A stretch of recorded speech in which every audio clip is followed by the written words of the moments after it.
إن الحمد لله نحمده ونستعينه ونستغفره ونعوذ بالله من شرور أنفسنا ومن سيئات أعمالنا من يهده الله فلا مضل له ومن يضلل فلا هادي له وأشهد أن لا إله إلا الله وحده لا شريك له وأشهد أن محمدا عبده وحبيبه ورسوله أما بعد فإن أصدق الحديث كتاب الله وخير الهدي هدي محمد صلى الله عليه وسلم وشر الأمور محدثاتها وكل محدثة بدعة وكل بدعة ضلالة وكل ضلالة في النار وبعد.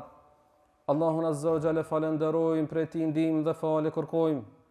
Dëshmojmë dhe deklarojmë si çdo herë se nuk ka Zot që meriton të adhurohet pas Allahut subhanahu wa ta'ala, dhe dëshmojmë dhe deklarojmë se Muhamedi sallallahu alaihi wasallam është rob dhe dërguar i tij. S'ka dyshim se fjala më e bukur është fjala e Allahut dhe udhëzimi më i mirë është udhëzimi i Rasulullahut alaihi salatu wassalam. Të nderuar vëllezër, prej veçorive më madhështore të fesë islame është se kjo fe është fe e lehtësimit, është fe e mëshirës, është fe që është larg çdo vështirësie.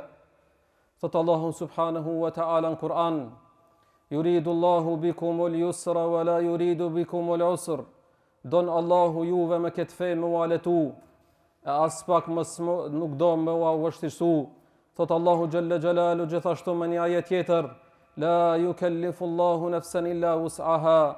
Allahu nuk e ngarkon njeriu për te mundësive të tia. Nuk ngarkon Allahu me dispozita që ti nuk mundesh me i vepru dhe nuk mundesh me i mbajt. Thot pejgamberi alayhi salatu wassalam hadithin që është në Buhari: Inna ad-dina yusrun wa la yushadda ad-dina ahadun illa ghalabah. Kjo fe Allahut është fe e lehtësimit, është fe e lehtë, dhe kushdo që mundohet me e ranu këtë fe, me vështirësu këtë fe, feja ka me mujt atë.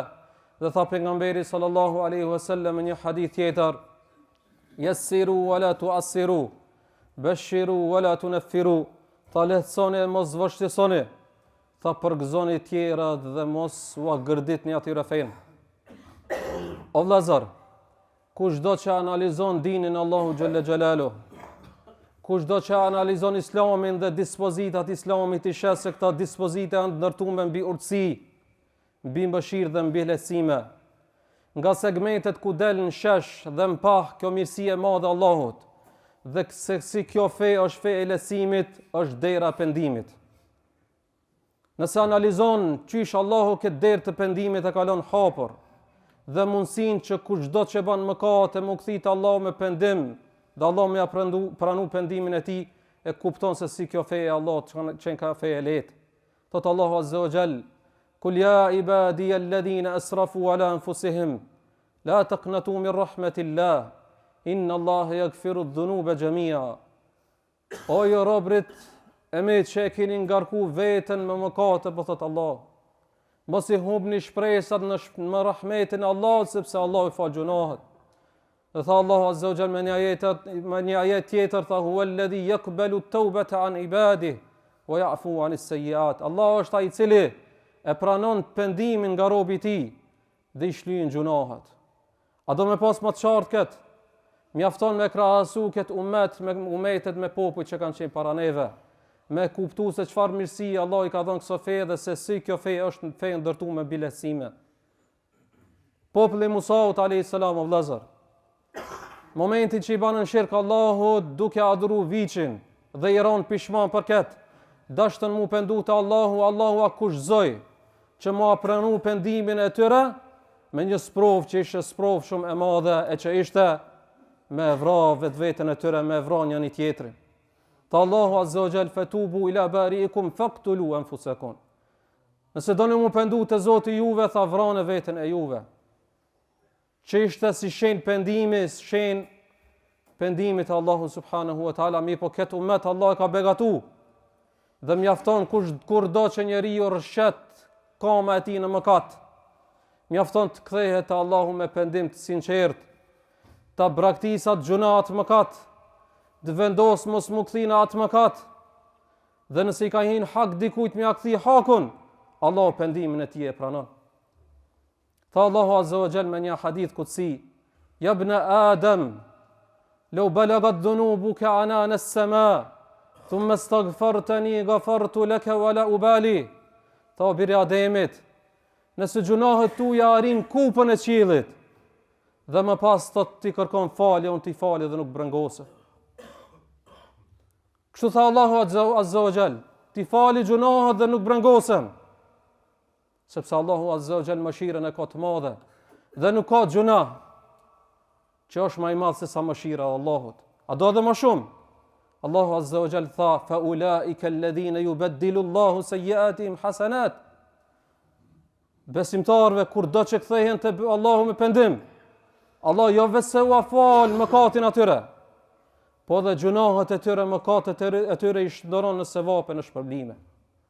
Mirë po vëllezër, nëse ndel nga kjo hutbë dhe nga ky fjalim, duke thonë që e kuptova nga hutbja, tha hoxha që bën gjunahe sa të munësh, sa të dush, se Allahu falke.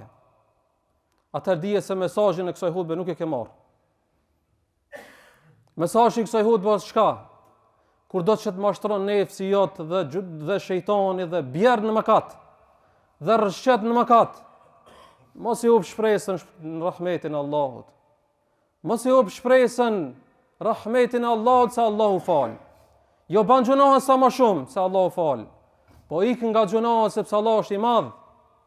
Po nëse bjerë në gjunahe, atëherë mos i up shpresën në Allahun Azza wa Jalla dhe rahmetin e tij, sepse këtë do shejtani prej teje. Andaj vëllezër, lutim Allahut na bën për atyre që kthehemi te Allahu vazhdimisht për pendim. Pendohemi te Allahu kur do që na rrshet kama në gjunahe, pendohemi te Allahu me sinqeritet. Dhe vendosim me vendosshmëri të preme se kthehena me aty gjunahut. Dhe braktisja të gjunah. Nëse kthen e ke hin hak dikujt, ja kthen hakun. Dhe lutim Allahun Azza wa Jall çdo herë që na mashtron nefsi dhe shejtani, kemi për atyre robëve që kthehemi vazhdimisht te Allahu Xhalla Xhelalu. أقول قولي هذا وأستغفر الله لي ولكم ولسائر المسلمين من كل ذنب فاستغفروه إنه هو الغفور الرحيم. الحمد لله وحده والصلاة والسلام على من لا نبي بعده. إن الله وملائكته يصلون على النبي يا أيها الذين آمنوا صلوا عليه وسلموا تسليما. اللهم صل على محمد وعلى آل محمد كما صليت على إبراهيم وعلى آل إبراهيم في العالمين إنك حميد مجيد. اللهم بارك على محمد وعلى آل محمد كما باركت على إبراهيم وعلى آل إبراهيم في العالمين إنك حميد مجيد. اللهم اغفر لنا ذنوبنا وإسرافنا في أمرنا وثبت أقدامنا وانصرنا على القوم الكافرين. إن الله يأمر بالعدل والإحسان وإيتاء ذي القربى وينهى عن الفحشاء والمنكر والبغي يعظكم لعلكم تذكرون. أقم الصلاة.